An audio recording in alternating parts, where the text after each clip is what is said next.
নমস্কার প্রিয় দর্শক, আবারও চলে এসেছি একজন নতুন অতিথিকে নিয়ে আপনাদের সঙ্গে সমালোচনা করব। সোশ্যাল মিডিয়ার অত্যন্ত জনপ্রিয় একজন তৃণমূল কংগ্রেসের সৈনিক বলা যায়, প্রচারক বলা যায়, সম্মানীয় সৈনিক ভট্টাচার্য মহাশয়কে আজকে আমরা পেয়েছি। আমাদের এই অনুষ্ঠানে নিয়ে আলোচনা করবো দেশের খবর, রাজ্যের খবর, দলের খবর, মমতা বন্দ্যোপাধ্যায়ের খবর, অভিষেক বন্দ্যোপাধ্যায়ের খবর, বাংলার রাজনীতির খবর, বিষ্ণুপুরের রাজনীতির খবর, সোনামুখীর রাজনীতি।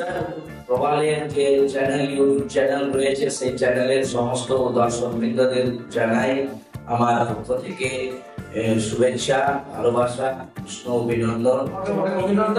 এবং আমার এই চ্যানেলের জন্য তুমি যতটা সময় আমাকে দিয়েছো ওর জন্য অনেকটা কৃতজ্ঞ। আমার দর্শকদের পক্ষ থেকে ধন্যবাদ, প্রথমেই ধন্যবাদ জানিয়ে দিচ্ছি। আমি সরাসরি আলোচনা করতে চাই।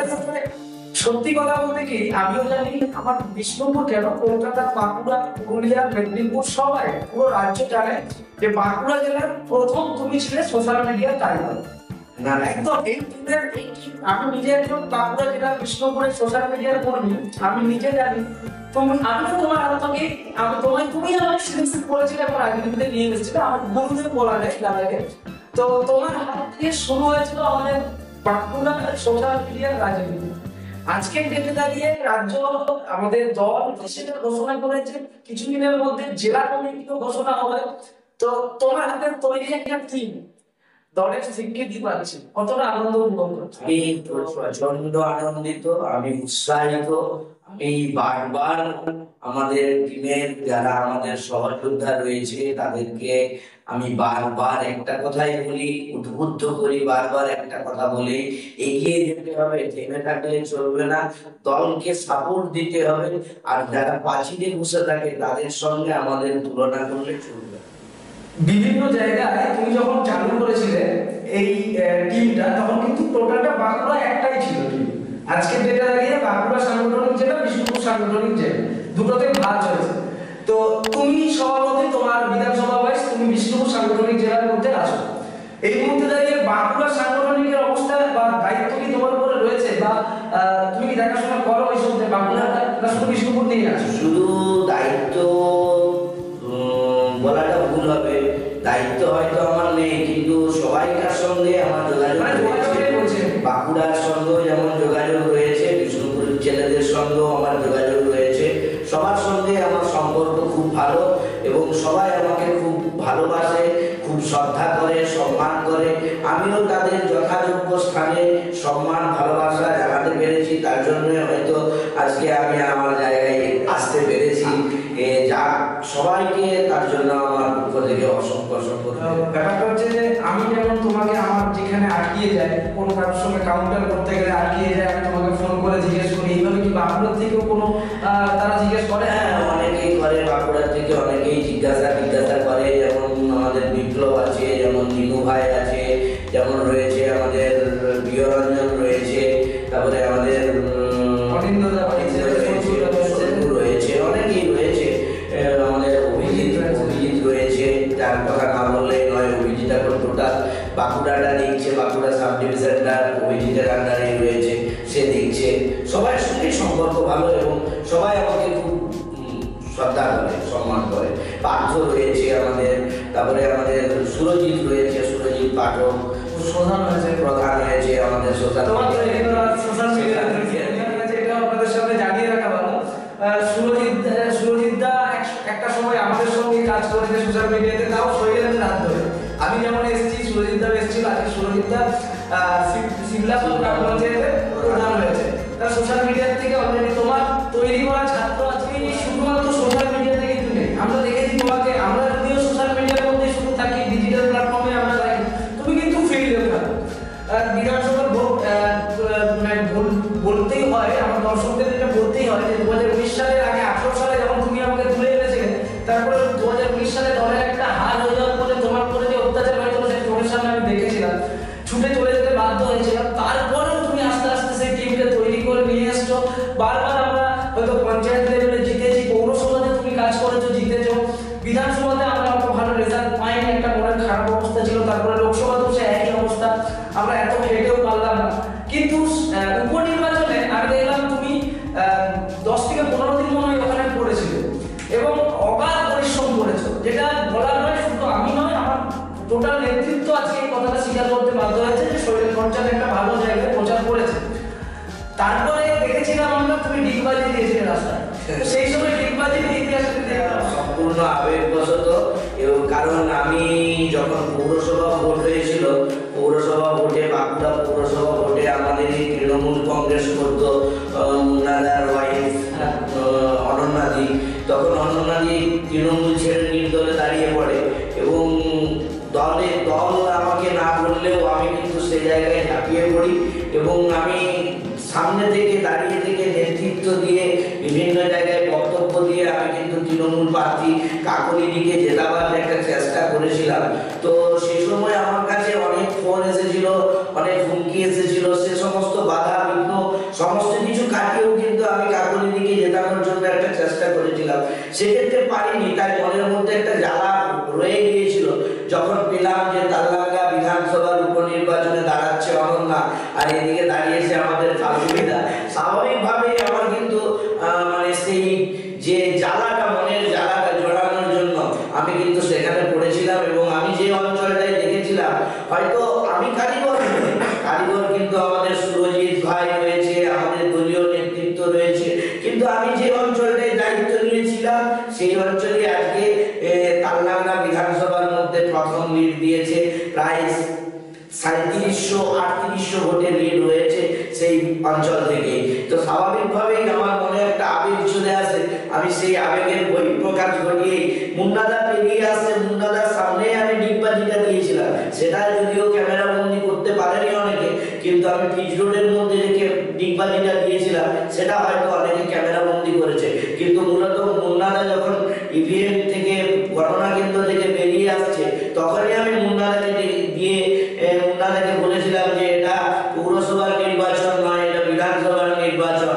মুন্নাদা তুমি খুব ভুল করলে, তুমি আবার আমাদের দলে এসো, তোমাকে আমরা স্বাগত করেছে। কারণ কি আমার দর্শকদের কিছু কোশ্চেন তোমার জন্য ছিল, মানে পরবর্তীকালে যারা প্রশ্ন তাদের জন্য থাকবে, তো ওনারা চাইলেই করতে পারে প্রশ্ন। আমার এই কমেন্টস বক্সে বসলে আমি পরের দিনে যে লিডারের সঙ্গে বসি তাকে দিয়ে কোশ্চেনটা করি।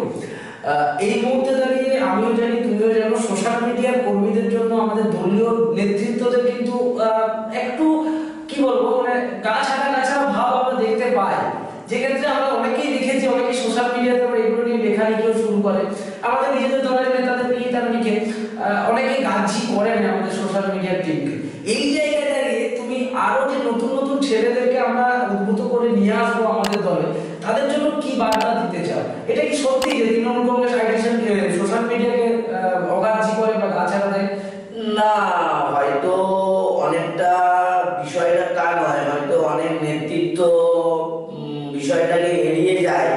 কারণ যারা যে সমস্ত পুরনো তৃণমূল কংগ্রেসের নেতৃত্বরা রয়েছে, তারা সোশ্যাল মিডিয়াটা এখন যে কি জিনিস, সোশ্যাল মিডিয়া কি জিনিস, সেটা হয়তো তারা উপলব্ধি করতে পারছে না, তাই তারা একটু গাছাড়া ভাব দিয়ে দিচ্ছে, ছেলেদের প্রতি নেগলেক্ট করছে।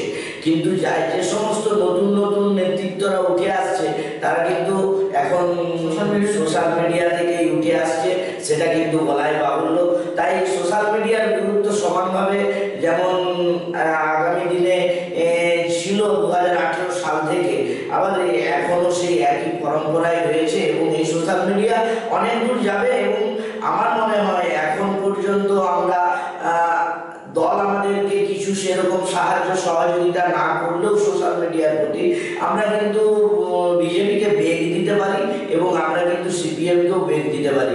আজকে আরজিকর ঘটনা দেখেই আমাদের কিন্তু মনে হচ্ছে যেন আমরা অনেকটাই জয়ী, এবং আমরা মনে হচ্ছে যে আরজিকরের ঘটনাটা যেভাবে তৃণমূলকে পিছিয়ে দিয়েছিল, আমরা যেভাবে রাত জেগে লড়াই করে ফাইট করে তৃণমূল কংগ্রেসের সোশ্যাল মিডিয়া লড়াই করেছে, সেটা কিন্তু অভূতপূর্ব এক সাফল্য দলকে এনে দিয়েছে, সে বলা বাহুল্য। তার কারণ এই 6টা উপনির্বাচনে আপনারা দেখতে পেলেন, সবাই দর্শক বন্ধুরা আপনারা সবাই দেখতে পেয়েছেন এই 6টা উপনির্বাচনে তার রেজাল্ট। অবশ্যই মমতা বন্দ্যোপাধ্যায় রয়েছেন আমাদের মাথার উপরে নেত্রী হিসাবে, অভিষেক বন্দ্যোপাধ্যায় রয়েছেন, তাদের অক্লান্ত পরিশ্রমে আমাদের সাফল্য। কিন্তু সোশ্যাল মিডিয়ার সাফল্যটা খুব কম করে দেখলে কিন্তু চলবে না। আজকের দিনে আমাদের সোশ্যাল মিডিয়া অত্যন্ত খুব ভালো কাজ করছে, রিয়াজ, দেবাংশু, আমাদের অর্ণবদা, অর্পণদা, সবাই আমরা সবাই একজোট হয়ে কাজ করছি এবং খুব ভালো ভালো কাজ করছে। এই মুহূর্তে আমার দর্শকদের জানানোর ক্ষেত্রে জানিয়ে দিই, স্বামী বিবেকানন্দ স্কলারশিপ, যেটা হচ্ছে পশ্চিমবঙ্গ সরকারের একটা মেরিট ছাত্রছাত্রীদের জন্য একটা স্কলারশিপ। সেই স্কলারশিপ ইতিমধ্যে চালু হয়ে গেছে, নতুন এবং পুরনো যারা রয়েছে তাদের রেনুয়ালের জন্য। তো আমার এই ভিডিও যাদের কাছে যাচ্ছে এবং তাদের চেনা জানা যদি কেউ থাকে যারা স্বামী বিবেকানন্দ স্কলারশিপ পেতে পারে, এর জন্য মিনিমাম ক্রাইটেরিয়া যেটা রয়েছে পরিবারের আয় 2.5 লক্ষ টাকা কম হতে হবে। তো এইরকম যদি কোনো মেধাবী ছাত্রছাত্রী আপনাদের চোখে লাগছে তো অবশ্যই তাকে জানিয়ে দিন যে পশ্চিমবঙ্গ সরকারের স্বামী বিবেকানন্দ স্কলারশিপ চালু হয়ে গেছে, রেনুয়াল অথবা নতুন। এইরকম বিভিন্ন রকমের প্রকল্প মমতা বন্দ্যোপাধ্যায় মানুষের জন্য নিয়ে আসছে। 70খানা প্রকল্প আমাদের পশ্চিমবঙ্গ সরকার চালাচ্ছে এই মুহূর্তে। এই জায়গায় দাঁড়িয়ে বিজেপি সবসময় আমরা দেখেছি বিজেপি শুধুমাত্র কেড়ে নিচ্ছে, জিএসটির নামে টাকা কেড়ে নিচ্ছে। এখন কদিন আগে শুনলাম যে নতুন প্যান কার্ড করতো, তার জন্য টাকা আসবে, আধারের নামে টাকা কেটে নিচ্ছে। জিনিসপত্রের দাম তো ছেড়েই দাও, তেলের দাম 60 থেকে 100 হয়ে গেছে, সবকিছুরই দাম বেশি হয়ে গেছে। ইদানিং শুনতে পাচ্ছি আদানি কেলেঙ্কারির জন্য আবার এলআইসির অবস্থা খারাপ হয়ে গেছে। এই জায়গায় দাঁড়িয়ে আমি ইজি কথাটা এই কারণেই বললাম যে মানুষ এগুলো দেখতে পাচ্ছে যে পশ্চিমবঙ্গ সরকার এত কিছু দিচ্ছে, মমতা বন্দ্যোপাধ্যায় এত কিছু দিচ্ছে মানুষের জন্য, আর বিজেপি কিন্তু নিয়ে নিচ্ছে। তো এই জায়গাটার ক্ষেত্রে কি আমাদের ক্ষেত্রে একটু ইজি নয় জেতাটা? আমাদের ক্ষেত্রে জেতাটা তো একদমই ইজি, কারণ মানুষ অনেক বুঝতে শিখে গেছে। মানুষ বিজেপিকে আর নিচ্ছে না, সিপিএমকে তো মানুষ চোখেই দেখতে পাচ্ছে না, ওদেরকেও নিচ্ছে না। একমাত্র তৃণমূল কংগ্রেস ছাড়া এখানে কিছু নেই, কারণ তৃণমূল কংগ্রেস প্রত্যেকটা মানুষের দরজায় দরজায় কিছু হোক বা না হোক উন্নয়নটা পৌঁছে দিচ্ছে। আজকে বিজেপি 4 বছর ধরে মানুষের ঘরগুলো কেড়ে নিয়েছিল। আজকে বিজেপি জব কার্ডের টাকাগুলো মানুষের পকেট থেকে কাড়িয়ে নিয়েছিল। আজকে গরিব মানুষের ছেলে একটা বিস্কুট খাবে তার জন্য 18% জিএসটি, আর মোদিবাবু বুট পরবে তার 10 লক্ষ টাকার বুট পরবে তার জন্য 5% জিএসটি। এগুলো মানুষ কিন্তু জেনে গেছে, তাই মানুষ বিজেপি থেকে মুখ ফিরিয়ে নিচ্ছে। এরা যতই বাড়িতে বাড়িতে গিয়ে মোবাইল নিয়ে প্রচার করুক না কেন যে মোবাইলটা দিন, একটা মিস কল দিতে হবে, আপনার বাড়িটা হবে, কোনো মানুষ কিন্তু এদের কথাতে আর বিশ্বাস করছে না। মোবাইলগুলো তাদের হাতে তুলে দিচ্ছে না, কারণ মোবাইলগুলোতে আপনারা মোবাইল তাদেরকে তুলে দেবেন না। এটাও আমি আপনাদের ভিডিওর মধ্য দিয়ে আমি আপনাদেরকে সতর্ককরণ করতে চাইছি।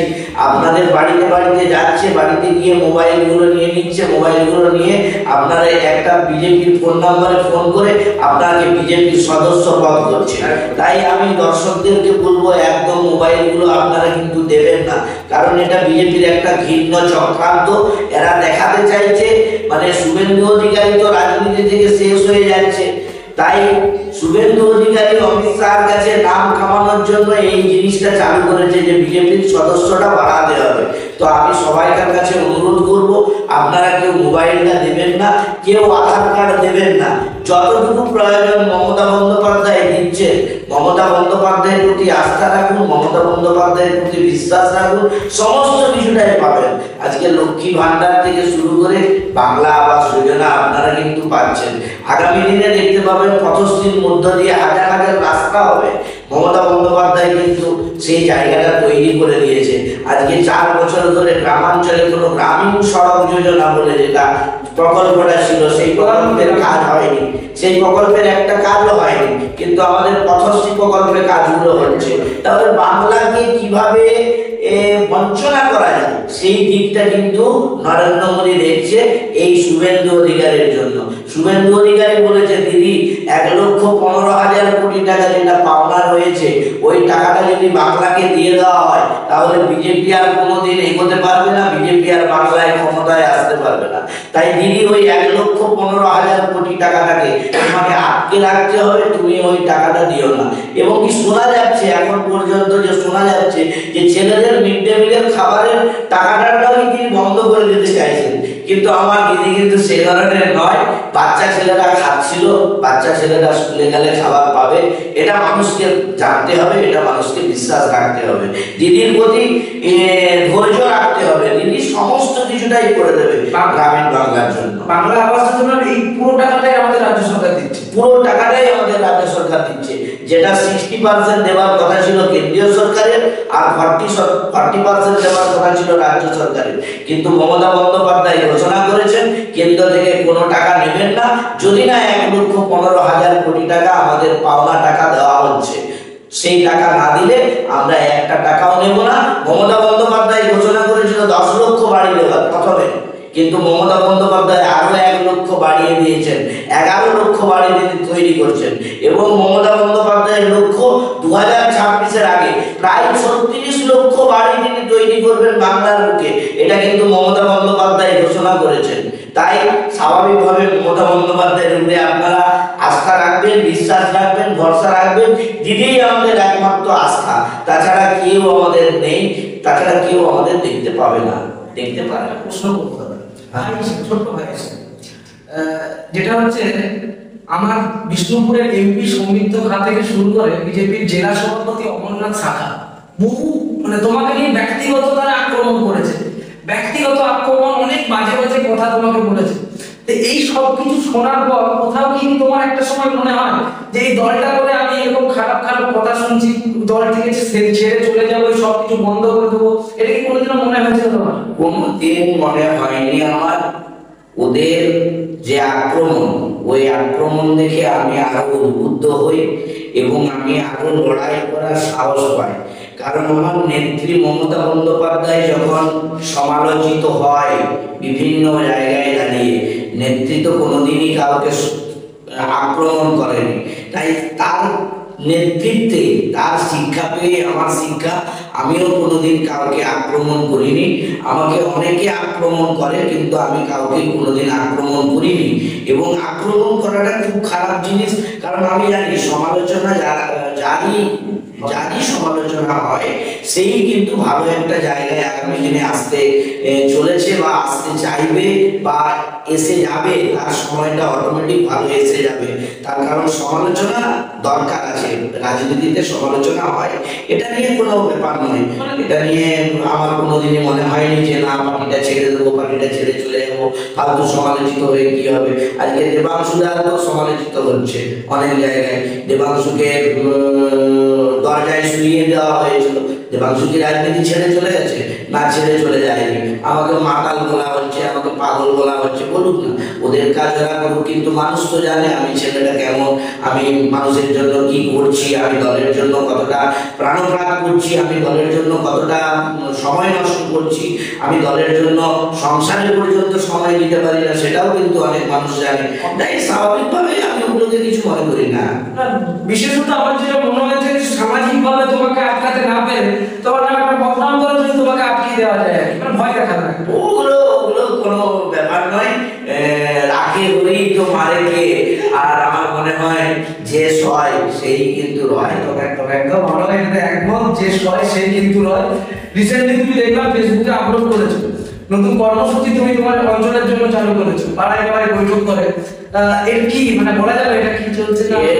2026-এ যে আমাদের নির্বাচন রয়েছে, তার আগের যে নির্বাচনটা আমরা লোকসভা নির্বাচন করলাম, লোকসভা নির্বাচনে হয়তো খানিকটা খামতির জন্য পঞ্চায়েত নির্বাচনে জিতিয়ে দিয়েছিলাম দলকে, কিন্তু লোকসভা নির্বাচনে দলকে জেতাতে পারিনি। তাই যাতে করে বিধানসভায় আমি হেরে না যাই, আমার অঞ্চল যাতে করে হেরে না যায়, তার জন্য আমি যে গ্রামগুলো আমার ব্যাগ দিয়েছে বেশি ভোটে, সেই গ্রামগুলোকে এখন থেকে লক্ষ্য রাখছি। এবং আগামী দিনে আমার মনে হয় যে দুটো গ্রামে সবচাইতে বেশি 1200 ভোটে হেরেছিলাম, সেই দুটো গ্রামকে আমি তৃণমূলে আনতে পারবো। আগামী দিনই বলবে যে তারা তৃণমূলে আসছে, এবং আগামী দিনে হয়তো আপনারা সবাই দেখতেও পাবেন যে মহড়ামুড়ি এবং গোপালপুর দুটো গ্রামই আমাদের তৃণমূল কংগ্রেসের ছত্রছায়ায় আসতে চলেছে, এবং সেখান থেকে একটা আমরা ব্যাপক মার্জিনে লিড নেব। মানে এটা আমি দেখলাম আজকে ফেসবুকে যে শৈলেন্দা একটা পোস্ট করেছে, যেখানে নাকি উনি বলছেন যে পুরো দুটো গ্রাম নাকি আমাদের তৃণমূল কংগ্রেসে যোগ দেবে। এটা শুনে ভালো লাগলো। আপনাদের তো কোনো মহড়ামুড়ি আর গোপালপুর গ্রামের তৃণমূল কংগ্রেসের সৈনিক শৈলেন্দা একদম বুথ লেভেলের একটা প্রচার চালাচ্ছে, এখন থেকে কর্মসূচি শুরু করেছে। পরবর্তীতে যেটা আসবো সেটা হচ্ছে শৈলেন্দা, আমার এই মুহূর্তে দাঁড়িয়ে আমার তৃণমূল পার্টি, তৃণমূল দলের যে বর্তমান অবস্থা, এই অবস্থা নিয়ে তোমাকে জিজ্ঞেস করবোই আমি। 2026 খুবই আসন্ন, তার মধ্যে বিরোধীদের এত আক্রমণ, একের পর এক আক্রমণ, একের পর এক মমতা বন্দ্যোপাধ্যায়ের প্রতি, মানে তাদের ব্রিটিশ না, বেসিক্যালি যারা শুধুমাত্র মমতা বন্দ্যোপাধ্যায় কি আক্রমণ করছে, তারা জন্য কোনো কাজ করছে না, যে ছটা বিধানসভা উপনির্বাচনে দেখতে পেলাম যে মানুষের জন্য যারা আছে পাবলিক কিন্তু তাদেরকে ভোট দিয়েছে। এই জায়গায় দাঁড়িয়ে 2026-এর ইলেকশন আমাদের জন্য কতটা ইজি হতে চলেছে? 2026-এর ইলেকশন আমাদের কাছে অত্যন্ত খুব গুরুত্বপূর্ণ জিনিস। আমি মনে করি যে শত্রুপক্ষকে কখনোই দুর্বল ভাবতে নেই। শত্রুপক্ষ আমাদের শত্রুপক্ষই হয়, তাই লড়াই আমাদের চালিয়ে যেতে হবে, লড়াই আমাদের করতে হবে। তো এখন আমরা ফেসবুকে বা টিভির পর্দায় আমরা বিরোধীদের দেখতে পাই, আমরা কিন্তু মাঠে ময়দানে কোনো বিরোধীদের দেখতে পাই না। এই যে 6টা উপনির্বাচন দেখলাম বা কালনাগড়া বিধানসভার উপনির্বাচন দেখলাম, একটা জায়গাতেও কিন্তু বিরোধীদের দানা বাঁধতে দেখিনি, যে জটলা করে 50 জন দাঁড়িয়ে আছে সেই জিনিসটা দেখিনি। এখন কেউ বিজেপি করে না, কেউ সিপিএম করে না, ওই যতটুকু হয় ফেসবুকে হয় আর টিভিতে দেখি, ময়দানে কিন্তু নেই। ময়দানে এখন লক্ষ্মীর ভান্ডারের জোয়ার চলছে, লক্ষ্মীর ভান্ডার রয়েছে, কন্যাশ্রী রয়েছে, রূপশ্রী রয়েছে, 67খানা উন্নয়নের প্রকল্প দিদি রয়েছে। তারপরে আমাদের আসল বাড়তি পাওনা হচ্ছে বাংলা আবাস যোজনা। এই যে বাংলা আবাস যোজনাটা, এটা মমতা বন্দ্যোপাধ্যায় যে কতটা কাজ করবে 26-এ, সেটা 26-এই বলে দেবে। তাই আমার মনে হয়, আমার একাংশে মনে হয় মমতা বন্দ্যোপাধ্যায় 250+ সিট নিয়ে আবার চতুর্থবারের জন্য ক্ষমতায় আসতে চলেছে মুখ্যমন্ত্রী মমতা বন্দ্যোপাধ্যায়। মমতা বন্দ্যোপাধ্যায় 250 আসন নিয়ে এই পর 2026 বিধানসভায় জিততে চলেছে, এটা শৈলেন্দ্রের কথা। আমরা জোরটাও করবো অবশ্যই। এরপরে আরেকটা কথা যেটা জিজ্ঞেস করবো, তুমি একদম গ্রাউন্ড লেভেলে কাজ করো, বলতে মানে আমি আমার বলতে আপত্তি নেই, তুমি একবারে গ্রাউন্ড লেভেলে কাজ করো। সেই গ্রাউন্ড লেভেলে কাজ করতে গিয়ে বিজেপি সিপিএম এর মুখোমুখি তোমার সঙ্গে অনেক জায়গায় দেখেছি আমি ঝগড়া হয়েছে। কয়েকদিন আগে আমি দেখছিলাম তোমাকে একদম সরাসরি আক্রমণ করতে তারা চলে আসছে, তুমি যখন কথা ভাষণ দিচ্ছিলে। সেই কি হয়েছিল, সেই বিষয়টা একটু বলো না। সেটা আমি একটা যখন বক্তব্য রাখছিলাম, মানে হাতরাস নিয়ে বক্তব্য রাখছিলাম, তখন কিছু বিজেপির নেতৃত্বরা তখন বিজেপি ওখানে স্ট্রং ছিল। 2021 সালের কথা বলছি, 2021-এ বিধানসভায় তো আমরা হেরে গেছিলাম। তো সেখানে জায়গায় দাঁড়িয়ে একটা আক্রমণ সহ্য করতে হয়েছিল। তো যদিও আমি সেখান থেকে পালিয়ে আসিনি, আমি কিন্তু লড়াইটাই দিয়েছিলাম। প্রবালও সেদিন আমার সঙ্গে ছিল, প্রবালও দেখেছে যে কিভাবে ফাইট করতে হয়, কিভাবে লড়াই দিতে হয়। আমরা হেরে আসিনি, কারণ আমাদের নেত্রী মমতা বন্দ্যোপাধ্যায়। আমরা সিপিএম এর লাল চোখকে উপেক্ষা করে রাজনীতি করেছি, দলটা করেছি। আমরা কেশপুর দেখেছি, আমরা চমকাইতলা দেখেছি, আমরা চমকে যাইনি, আমরা ধমক দিলে আমরা থেমে যাই না। এটা আমাদের নেত্রী আমাদের লড়াইয়ে শিখিয়েছে। তাই চঞ্চল তুমি, দুর্বার তুমি, পাও না কাউকে ভয়, তোমার হাতে অত্যাচারীর হবে পরাজয়। এই মন্ত্রে আমরা এগিয়ে গেছি নেত্রীর দেখানো পথে। অনেকক্ষণ আলোচনা করলাম, অনেক কিছু জানলাম তোমার কাছ থেকে, তোমার ইতিহাস সম্পর্কেও জানলাম আমরা। খুব ভালো লাগলো, আমার দর্শকদেরও আশা করি ভালো লাগবে। লাস্ট যেটা তোমাকে জিজ্ঞেস করবো বা তোমার কাছে যেটা চাইবো, আমিও তোমার একজন শিষ্য বলতে পারো, সেই হিসাবেই চাইবো। সোশ্যাল মিডিয়ার অনেক ক্ষুদ্র কর্মী আমরা, তুমি অনেক সিনিয়র, অনেক তোমার জ্ঞান, আমাদের জন্য কি বার্তা থাকবে তোমার জন্য, তোমার কাছ থেকে? আমি বলবো একটা কথাই, দলের হয়ে কাজ করতে হবে, দলের বিপক্ষে যাওয়া চলবে না এবং দলীয় অনুশাসন মেনে কাজ করতে হবে। আর দলের আভ্যন্তরীণ যে বিষয়গুলো রয়েছে সেগুলো সোশ্যাল মিডিয়ায় ছড়িয়ে দেওয়াটা ঠিক নয়। কারণ আজকে কালীঘাটে মিটিং হচ্ছে, কালকে সঞ্জয় সুব্রত মুখার্জির সঙ্গে দিদি মিটিং করছে, এগুলো আমাদের পোস্ট করার দরকার নেই। এইগুলো পোস্ট করে কিছু হয় না, এই পোস্টগুলোর দরকার নেই। আমি বলবো যতটুকু দিদির প্রকল্প, উন্নয়নের প্রকল্প রয়েছে, সেই প্রকল্পগুলো নিয়ে আলোচনা করুন, সেই প্রকল্পগুলো মানুষেরকে আরো বেশি করে জানান, সেগুলো নিয়ে আলোচনা হোক। দলীয় অনুশাসন মেনে আপনারা সোশ্যাল মিডিয়াটা চালিয়ে যান, এটুকু বার্তা আপনাদের কাছে থাকবে আগামী দিনের জন্য। আপনাদের আরো ভালো হবে। আসছে সম্ভবত কিছুদিনের মধ্যেই বিভিন্ন জায়গায় সোশ্যাল মিডিয়ার কমিটিও তৈরি হয়ে যাবে, আইটি সেলের কমিটিও তৈরি হয়ে যাবে, যেটা শুনতে পাচ্ছিলাম। জেলা ওয়াইজ আইটি সেল তৈরি হয়ে যাবে, ব্লক ওয়াইজ আইটি সেল তৈরি হবে, অঞ্চল ওয়াইজ আইটি সেল তৈরি হবে, বুথ ওয়াইজ আইটি সেল তৈরি হবে, সব জায়গাতে আইটি সেল তৈরি হবে। এটা তাই স্বাভাবিকভাবে একটা নতুন তৃণমূল কংগ্রেস আসতে চলেছে, নতুন ঘরনার তৃণমূল কংগ্রেস মানুষ আগামী দিনে উপহার পাবে, এটা বলাই বাহুল্য। মমতা বন্দ্যোপাধ্যায় রয়েছেন, অভিষেক বন্দ্যোপাধ্যায় রয়েছেন, তিনারা তো দেখছেনই, সুব্রত বক্সী রয়েছেন, জয়প্রকাশ মজুমদাররা রয়েছেন, দেখছেন, কল্যাণ ব্যানার্জির মতো মানুষ রয়েছেন আমাদের দলে, সৌগত বাবুর মতো মানুষ রয়েছেন এখনো পর্যন্ত আমাদের দলে, শোভন দেবের মতো মানুষ এখনো আমাদের দলে রয়েছে। তাই আমাদের দলকে এত সকালে হারাতে কেউ পারবে না। আমরা আগামী দিনে জয়ী হব। এবং শুধু 2026 নয়, এখন আমার বক্তব্য হচ্ছে যদি আমরা দলীয় অনুশাসন মেনে আমরা একে অপরকে সহযোগিতা করে যদি আমরা চালিয়ে যেতে পারি, তাহলে তৃণমূল কংগ্রেস শুধু আমার জীবন নয়, আমার ছেলের জীবনেও তৃণমূল কংগ্রেসের সরকার অবশ্যই থাকবে। আমার ছেলেও তৃণমূল কংগ্রেস করবে, এক কথাই বলাই যায়।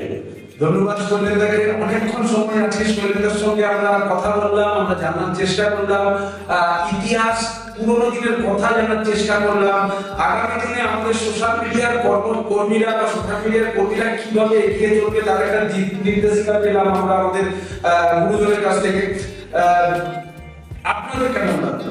আর আপনারা এরপরে কোন লিডারটার কথা শুনতে চাইছেন বা কার কথা শুনতে চাইছেন, যদি পারেন তো কমেন্টসে লিখে দিতে পারেন। আমি কিন্তু সরাসরি চলে যাবো সপ্তাহে 2 কি 3টে, আমি 2টো করে টার্গেট নিয়েছি, আমি 3টে করবো। আপনাদের যদি চাহিদা থাকে তো আমি 3টেও করতে পারি। ভিডিওটি ভালো লাগলে লাইক দিয়ে রাখুন, আমার চ্যানেলটিকে সাবস্ক্রাইব করে ছড়িয়ে দিন, আর যতটা পারবেন শেয়ার করুন, এই বার্তা মানুষের সামনে ছড়িয়ে দিন।